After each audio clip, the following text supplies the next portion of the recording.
Hi everyone, my name is Andrew Mallett and welcome to my course Using Salt Open for Remote Execution. First, just a little bit about me.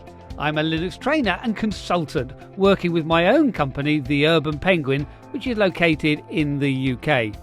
This course is designed to give you the skills needed in using and understanding how you can remotely execute commands using Salt Open. As you progress through this course, you will learn the different techniques that we can use to target our minions, as well as creating Salt state files for repeatably correct configurations. Now this is really important, especially when replicating a production environment for a test and development environment. Finally, we're going to move on to opening the Salt API to allow for remote management via a web interface.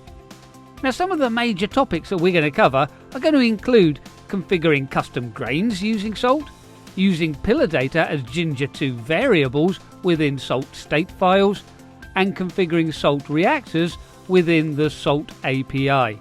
By the end of this course, you will be able to fully manage the remote execution and configuration management of your estate. Before beginning this course, you should be familiar with the Linux command line interface and executing Linux commands. With this knowledge already in your arsenal, you're going to be well positioned to gain the most from this course and really extend your DevOps capabilities. I hope you'll join me in this journey, learning the details you've always wanted to know about remotely executing commands with Salt Open.